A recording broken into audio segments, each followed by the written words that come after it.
Join together in welcoming one of CABE 2016's honorary chairs, Superintendent of Morgan Hill Unified School District, Steve Betando.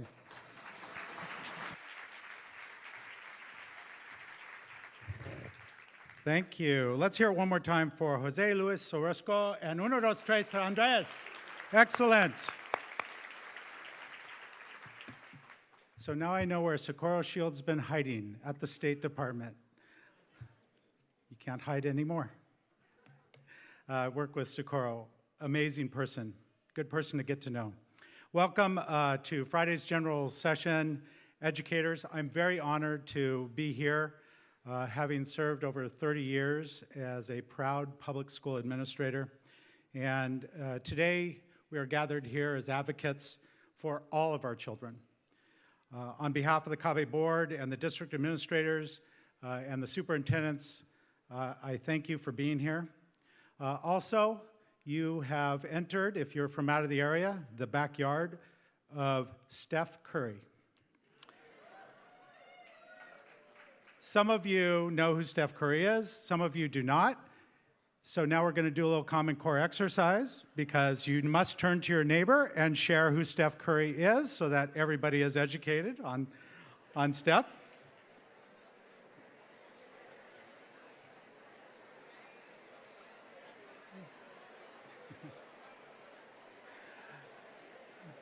Okay, thank you. Francesca, no? That should have been enough time. Just tell them to watch tonight. So isn't it amazing when someone is so successful at something that we all pay attention? An individual who's so successful. And if you didn't know who Steph Curry is, what you didn't hear probably from somebody else is the most important fact. He's the pro basketball player whose team provided the opportunity for him to reach his maximum potential, and he's doing that. You probably didn't hear about the team. You probably heard about the individual. But no individual is successful without the team. That has so much meaning for all of us, as you are all members of a team, whether you're a teacher, a parent, a paraprofessional, a community member in this room. You are part of a team to help our students be successful, to be superstars. Dr. Noguera will talk about the pursuit of excellence. For all our students to reach their maximum success, it is their team, it is you, who each day supports, coaches, encourages, develops our young minds. I added a member to my team. I'm Morgan Hill Superintendent, and this year, and this team member who truly understands what it takes to help our English learners be successful. And it's actually CABE's very own Vice President, Dr. Ramon Zavala. Dr. Zavala, if you could stand. I'm so very proud to work with Dr. Zavala. He has brought many years of experience, great ideas, contacts, resources for us. And we're also going to start our CABE 2 with our parent group this year, which I thank him for, and I thank all of you who have been part of that successful program and making that happen for our parents. Let's also, to that point, recognize the parents. Let's have the parents stand up in this room. Please, parents, stand up. Let's give them a round of applause.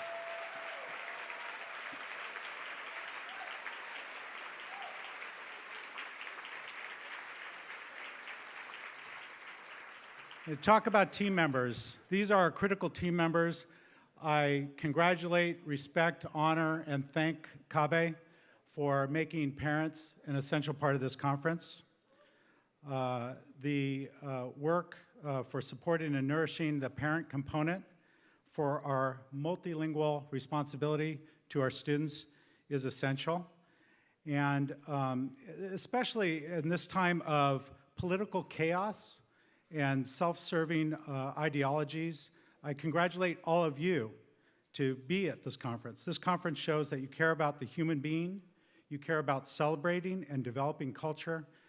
This shows that you respect differences, about building responsibility and individuality, and providing opportunity. Thank you for all you do, for being here and all you do, and I'm proud to be a part of your team as we are all committed to help each child become the superstar that they have the potential to be. Thank you very much.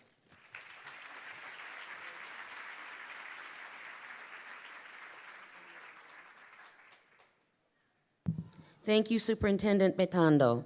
We are proud to introduce another honorary chair of CABE 2016, the Superintendent of the Santa Clara County Office of Education, John R. Gundry.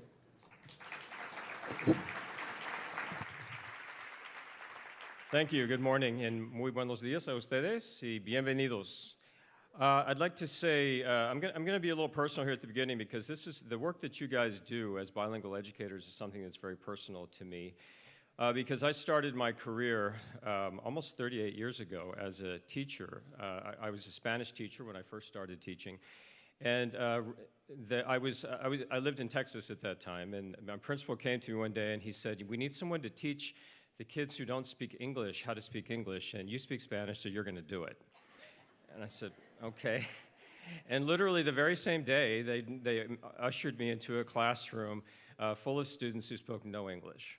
And I was looking at them, they were looking at me. I had absolutely no training and no idea what to do. I still remember the very first thing I said. They were staring at me, they were quiet, and I looked at them, and I picked up a pencil, and I said, pencil, repita, pencil. And that was my very first ESL lesson. I taught the word pencil. And I don't know how successful I was in that first year, but I worked in a district I was in the Houston School District that was very committed to working with English learners. And so I learned a great deal. I was a teacher for 16 years before I became an administrator. And so this is work that has always been very personal and very important to me. I also remember my first day. I was a foreign exchange student in Bolivia when I was in high school, and that's where I learned how to speak Spanish, and I didn't know much Spanish when I got there. And so I also remember that experience, sitting in a classroom in another country the first day, being a Spanish learner, and how I felt. I still remember how I felt. I felt alienated, I felt isolated. And when kids would ask me questions, I more or less understood what they were saying, was unable to respond. And so I had that experience personally, too, being a second language learner, going to school and trying to figure out what was going on, sitting in that classroom. It was very, very stressful. It was not a fun experience, but it was something that changed my life. And you know, here I am 38 years after beginning my career. I'm still engaged in much of the same work. And I'm really proud of my office in particular, who I work with right now, because we have a real commitment in my office to assisting the school districts in our county in meeting the needs of English learners in the county of Santa Clara. And that's not all we do. We do a lot of things at the county office. So you're all from California, so you probably know, although I suspect you don't know what the county office does if you don't work there. We're greatly misunderstood at the County Office of Ed. But I'm not going to educate you on that today. We're more important to you than you think. I do want to talk about one specific initiative that's coming out of our county office. And it seems like a relatively small thing, but I do believe this is important. And we have launched a campaign called My Name, My Identity, which is intended to build a more inclusive culture in our community by asking all educators and community members to take a pledge to honor their students, neighbors, and coworkers by promising to learn how to pronounce their name correctly. So, you know, this is also personal to me. My name, I've never understood why people can't pronounce my last name. It's perfectly phonetic. It's only 2 syllables, but it's frequently mispronounced. It's pronounced Gundry, but I get called Gidry, Grundy, Gundy, you know, and I've always been very sensitive to that over the years, like, get it right. When things come across my desk for me to sign, if my name isn't spelled correctly, I send it back. You know, I say, my own staff needs to know how to spell my name, so I'm not signing this. So this resonates with me because a name is a very personal thing. And it might not mean something to somebody else's name, might not be that important to you, but it's very important to that person. And so we would like you guys to join us in taking a pledge to learning how to pronounce the names of the people you work with, your students, the people in your community, and make a specific effort and take a pledge to do this. You can help in the campaign by taking the pledge yourself, and there's also an opportunity to share the story of your name, how you got your name, where it came from. Everybody has their own personal, individual story, and you can find this on My Identity Facebook wall. We have a Facebook page. You can also tweet your story to My Name, My ID with the hashtag My Name, My ID. So if you're interested, please get online and join us in taking the pledge. There are also pictures and videos that are associated with this that you can post on this page. And we're hoping that together in California, that our stories will create a virtual tapestry of showcases the incredible diversity of our community in the state of California. So please get online and join us in that pledge. And I appreciate your support of the campaign. I appreciate the work that you do every day as bilingual educators. And welcome again to CABE.